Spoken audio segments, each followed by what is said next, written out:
simplesmente um castigo esse empate em São Januário, casa cheia, chuva, a torcida empurrando o tempo inteiro. O Vasco perdeu inúmeras chances e foi castigado no último minuto do jogo, praticamente ali, no último lance, cara. Um gol de falta que, pra mim, o Léo Jardim falha, né? A bola vai ali, não vai no ângulo, ela vai próximo ao ângulo e o Léo Jardim estava muito pro outro lado esquerdo, e acabou pegando um gol que poderia ter sido evitado.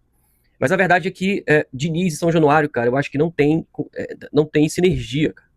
Ano passado, o Vasco teve 53% de aproveitamento, pelo menos 5 jogos em que o Vasco perdeu em São Januário, e perdeu dessa forma. O Vasco dominando as ações, e chega um momento que o time desarticula, sei lá o que acontece com esse time do Diniz, se expõe de forma desnecessária, perde muitas oportunidades, cara. Hoje dá para colocar essa derrota na conta de alguns jogadores. Brenner perdeu pelo menos 3 gols, cara, feitos. 3 gols feitos que o Brenner perdeu. Coutinho perdeu mais uns 2. E aí, fora outras chances que o Vasco não conseguiu arrematar com qualidade. 30 finalizações, 30 finalizações durante a partida, para no final você tomar um gol de falta da forma que foi. Num lance em que, pô, cara, a falta é lá na intermediária, brother. E os caras tomam um gol desse. É simplesmente um castigo. Não dá para classificar de outra forma. E o Vasco deixa mais uma vez escapar a vitória. Um jogo importante que o Vasco poderia ter buscado uma condição diferente na tabela de classificação, conquistou um ponto, conquistou um ponto, mas perdeu 2, cara. Na verdade, o Vasco não conquistou um ponto, o Vasco perdeu a condição de mais 2 pontos. Uma partida que a Chapecoense poderia ter sido goleada, cara. Se o Vasco fosse eficaz a ponto de fazer pelo menos ali 3, 4 gols, que foi o que aconteceu na partida, o Brenner perdeu pelo menos 3 gols feitos, o Coutinho perdeu pelo menos 2 oportunidades, seria pelo menos 5. Com mais o gol que o Puma fez, 6. O jogo poderia ter terminado aí 6-1, 6-2.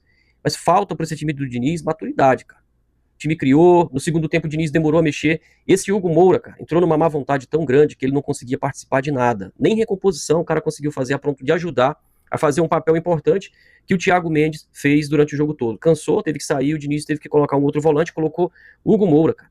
Pelo amor de Deus, tem algumas peças que o Diniz tem que acabar, cara, com isso de insistir. Hugo Moura, Tietê, esses caras não dão mais, pô, não tem condições. Por que não colocou o JP, pô? O JP é um moleque novo, fez uma temporada absurda pelo Avaí ano passado e não tá tendo chances com o Diniz que demorou a mexer na partida também no segundo tempo, o time já cansado, né? Poderia ter colocado o Rojas e o Marino mais cedo. O Marino entrou em campo, mas errou quase tudo que se propôs a fazer.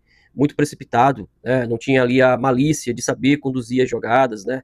Cadenciar o jogo. Então, falta isso, cara. Parece que é um desespero por querer atacar, por querer finalizar, numa partida que deveria ter administrado o jogo, porra. Pelo amor de Deus, cara. Aí não dá pra defender, não dá pra colocar a culpa hoje só no Diniz, né? O time perdeu um caminhão de gols. Mas falta maturidade, tem que colocar